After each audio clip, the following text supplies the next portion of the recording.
गर्मी की तपिश, सन्नाटा भरी रातें और एक ऐसा अंधेरा जो सिर्फ रोशनी का नहीं, उम्मीदों का भी था। सोचिए, जब पंखा बंद हो जाए, बिजली गायब हो जाए और 7 महीने तक कोई सुनवाई ना हो तो जिंदगी कितनी मुश्किल हो जाती है। आजाद नगर रोड नंबर 5 से एक बड़ी खबर निकलकर सामने आई है, जहां एक लंबे समय से चली आ रही गंभीर समस्या का आखिरकार समाधान हो गया। यह समस्या भी बिजली की, और वहां भी ऐसे कि लोगों का जीना मुश्किल हो गया था। आमना मस्जिद के समीप स्थित इलाके में करीब 200 केवीए का ट्रांसफार्मर पिछले 7 महीनों से खराब पड़ा था। गर्मी के इस भीषण मौसम में जब बिना बिजली के एक पल बिताना भी मुश्किल होता है, वहां के स्थानीय लोगों की स्थिति बेहद चिंताजनक हो गई। स्थानीय लोगों ने कई बार बिजली विभाग को लिखित आवेदन दिया, बार बार गुहार लगाई, लेकिन हर बार सिर्फ आश्वासन मिला, समाधान नहीं। सवाल ये है, क्या आम जनता की परेशानी इतनी हल्की है कि महीनों तक नजरअंदाज कर दी जाए? इसी बीच यह मामला नवनिर्वाचित मानगो की मेयर सुधा गुप्ता जी के संज्ञान में आया। उन्होंने इस समस्या की गंभीरता को समझा और बिना देरी किए त्वरित कार्रवाई का आदेश दिया। इसके बाद जो हुआ, उसने पूरे इलाके की तस्वीर बदल दी। खराब पड़े ट्रांसफार्मर को हटाकर नया ट्रांसफार्मर लगाएगा और 7 महीनों से अंधेरे में डूबी बस्ती में फिर से रोशनी लौट आई। इस कार्य को सफल बनाने में स्थानीय लोगों की भी अहम भूमिका रही। फैयाज जमीन और फारूक भाई जैसे लोगों ने कड़ी मेहनत और समर्पण के साथ इस काम को आगे बढ़ाया और यह साबित कर दिया कि जब जनता और नेतृत्व साथ आए तो बदलाव तय। बस्ती वालों ने बहुत प्रयास किया इसको बनाने का, लेकिन बार बार बना रहे थे, बार बार उड़ रहा था।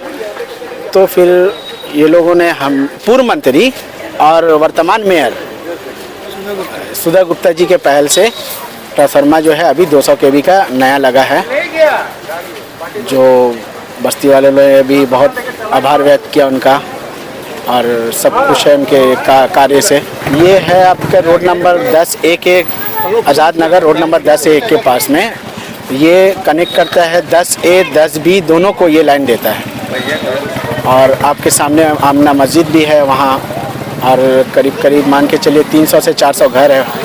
ये सबको सप्लाई ये देता है, लाइन देता है। देखिए 7 महीना इसी लग गया कि हमने कई बार इन्फॉर्मेशन दिया डिपार्ट को कि भाई हमारा ये है, उसके स्टाफ लोग थे। जबकि हमारे एसडीओ साहब से बात हुई, एसडीओ साहब बोले कि भाई हमको पता नहीं है कि आपका इतना दिन से ख़राब पड़ा हुआ है, तो अब पता चला है, अब हम उसको अपने हिसाब से उसको ठीक करेंगे या फिर उसको चेंज करेंगे। तो उसके बाद फिर वो दूसरा ट्रांसफार्मर भी जो था उसने बोले पहले लोड दो, हमने लोड दिया, डिपार्ट से आए लोड दिए। एक रात नहीं चला और वो ट्रांसफार्मर ख़राब हो गया। फिर हमने ये फयाज भाई और मंत्री साहब और फिर हमारे जो ये बस्ती वासी लोग हमारे एसडीओ साहब से बात किए कि भाई अब चलेगा नहीं, अब इसको चेंज करना होगा। वो आज तो सुबह ही हम लोग आज सुबह फिर ये फयाज भाई मंत्री साहब से बात किए, करने के बाद में उनके प्रयास से ये ट्रांसफार्मर लगा। डिपार्टमेंट तरफ से होमवर्क क्या किया गया वो तो डिपार्टमेंट आते हैं। अभी हमारा केबल भी जो है बहुत पुराना केबल है और जगह जगह जो है वो डैमेज है। वो भी हमने जो है सुधा गुप्ता को रिटर्न में भी दिया था लिख के। उन्होंने कहा था ठीक है, हमने ट्रांसफार्मर और आपका केबल वगैरह चेंज करेंगे। लेकिन अब ट्रांसफार्मर चेंज हो गया, केबल अभी ज्वाइंट हुआ है। और जब ये जो कंपनी है, ये जो आपका डीवीसी जो कंपनी को दिया हुआ है ये सब चेंज करने के लिए, तो हमारे एसडीओ साहब का एक आश्वासन है कि वो हम कंपनी से बात करेंगे और आपका जो केबल आपका ख़राब है उसको हम चेंज करेंगे। देखिए, पहली चीज़ तो यह है कि हम लोग को रिक्वेस्ट करने की क्या ज़रूरत है। एसडीओ भी आके देख के जा रहे हैं, मिस्त्री भी आके देख के जा रहा है, तो उन लोग को दिख रहा है यहाँ पे मकड़ी का जाल बना, तो उन लोग की जिम्मेदारी है उसको ठीक करना। और उसके अलावा हम लोगों ने कई बार बोला भी है कि इसको सही कर दिए, मगर आज तक हुआ नहीं सही। दूसरी बात है कि जिसको भी लगाता है ये केबल, आप देखेंगे जिसको भी केबल लगा, मगर कहीं हम लोगों ने देखा जिसके केबल में आग लग गया है, मगर जो गवर्नमेंट लगाता है वो कौन सी क्वालिटी होती है आज तक समझ में नहीं आया कि हर 2 दिन में हर जगह आग लग जाता है। 4 दिन पहले मुंशी मोहल्ले में आग लग गया था, हमारे जो पोल के बाहर लगा है जो हमारा था, हम महीना में 2-3 बार आग लग रही है उसमें। अब फिर बुलाइए उसको बुलाइए और अफरा तफरी का आलम रहता है, कोई भी हादसा भी हो सकता है। तो मुझे आज तक ये समझ में आया कि गवर्नमेंट कौन सी क्वालिटी दे रही है इसमें, जो हर जगह आग लग रहा है और वही जिसको लगाता है उसको कहीं आग ही नहीं लगता है। तो गवर्नमेंट को चाहिए कि इसका क्वालिटी में सुधार करें। यदि इसको टेंडर दिया जा रहा है उस पर भी पकड़ होकर टेंडर जो ले रहा है किस क्वालिटी का दे रहा है उस पर पकड़ होगा, तो ये सारा प्रॉब्लम खत्म हो जाएगा।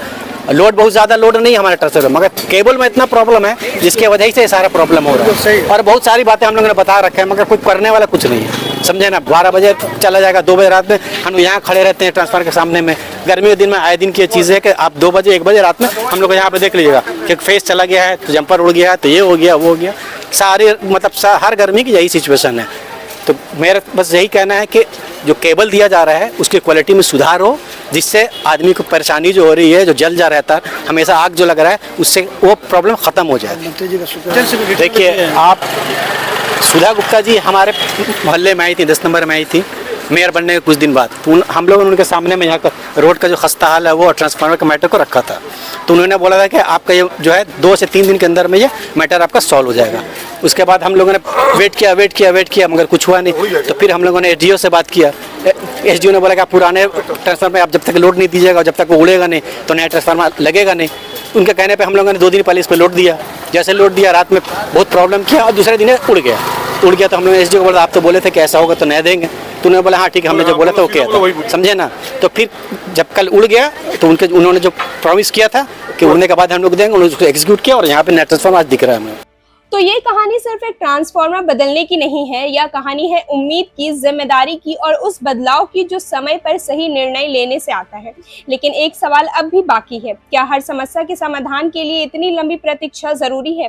क्या हर बार जनता को संघर्ष करके ही अपनी आवाज पहुंचानी होगी? आजाद नगर की इस घटना ने यह जरूर दिखा दिया है कि अगर नियत साफ हो और इरादा मजबूत हो तो अंधेरा चाहे जितना गहरा क्यों ना हो, रोशनी रास्ता बना ही ले।